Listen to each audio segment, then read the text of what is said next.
लतिका विराज की सारी बातें सुनती रही।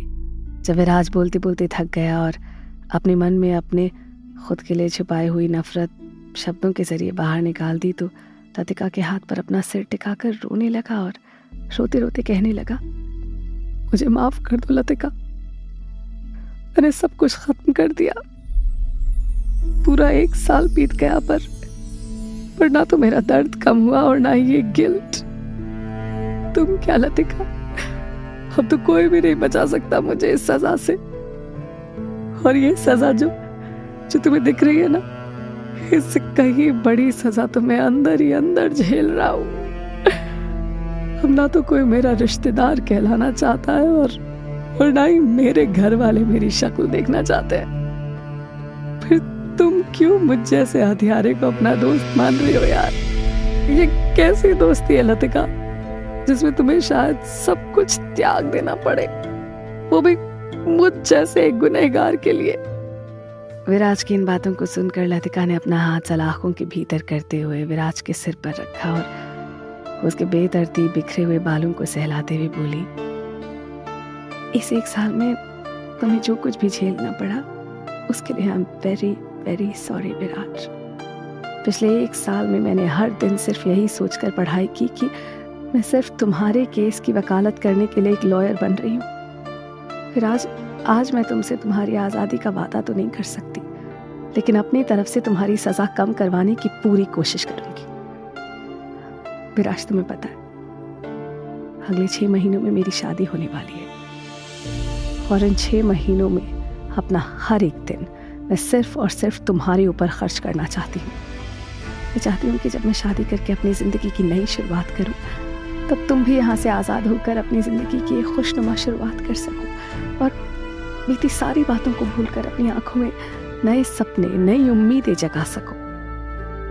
विराज लतिका की सारी बातें नजरें झुकाए चुपचाप सुनता रहा।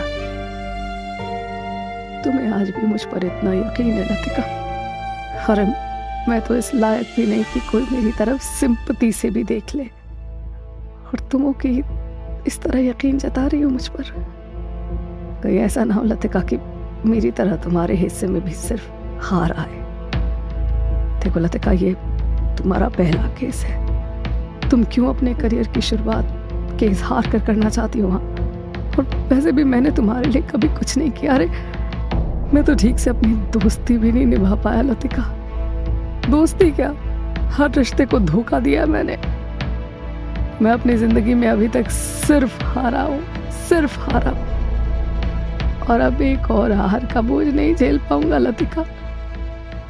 लतिका ने मुझे पता चला कि तुमने अपना जुर्म कबूल करके खुद ही सरेंडर किया और उसकी बढ़ी हुई दाढ़ी मेरे जहन में सवालों की बाढ़ सी आने लगी। सोचते हुए मुझे कुछ भी समझ नहीं आ रहा था। फिर आज ने बात बताओ, अब तो तुम में पहले जैसा कुछ भी नहीं रहा, फिर भी ये कांस्टेबल तुम्हें हीरो हीरो क्यों बुलाता है?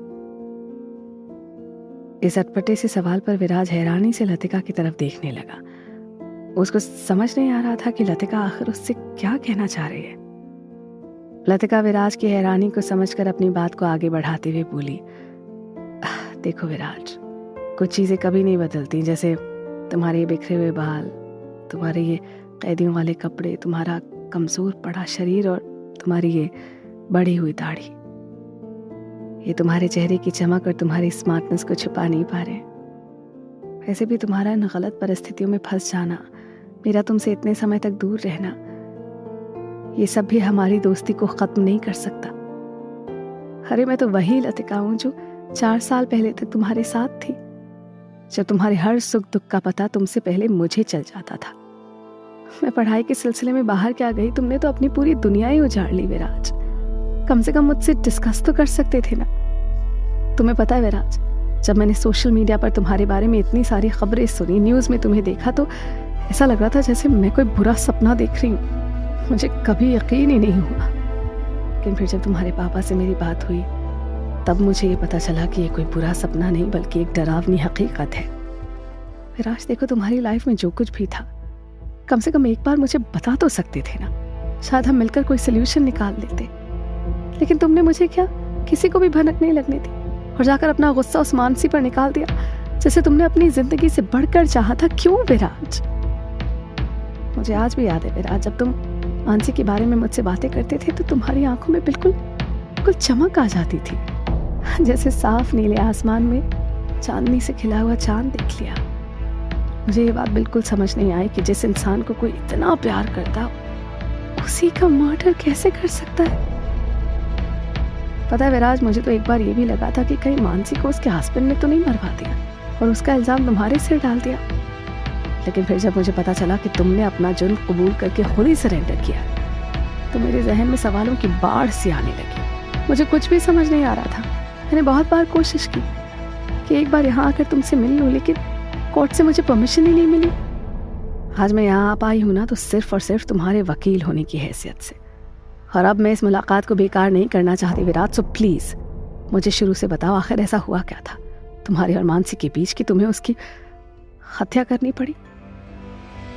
वैसे तुमने उसकी हत्या कर कैसे ली यार, मैं तो इमेजिन भी नहीं कर पा रही। अरे उस मानसी के सामने जाते ही तुम कैसे मदहोश से हो जाते थे, जैसे कि उसके सिवाय इस दुनिया में और कुछ बचा ही ना हो।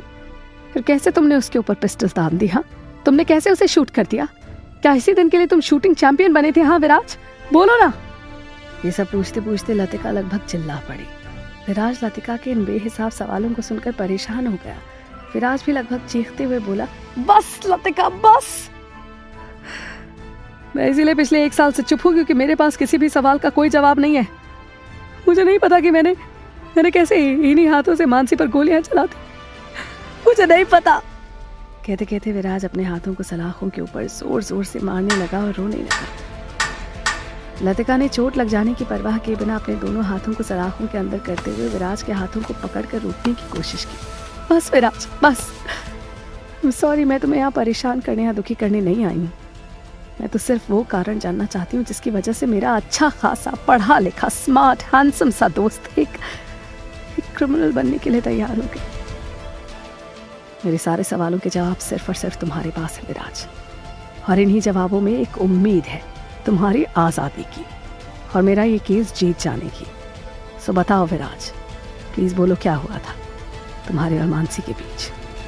मानसी की तो शादी हो गई थी ना, फिर वो तुम्हारे कांटेक्ट में दोबारा कैसे आई? और पूरे 1 साल तक तुम कहाँ गायब रहे? हाँ, क्या तब तुम और मानसी एक साथ थे? बताओ विराज। विराज प्लीज मुझे मानसी के बारे में बताओ ना, वो तुम्हारे कांटेक्ट में कैसे और कब आई थी? क्योंकि जहाँ तक मुझे याद है तुमने तो मुझे तब बताया था जब तुम्हारे बाकी सारे घर वालों ने तुम्हें मानसी के साथ उसके घर में देखा था। मुझे आज भी याद है विराज, तुम्हें इसके लिए कितनी कड़ी सजा दी गई थी।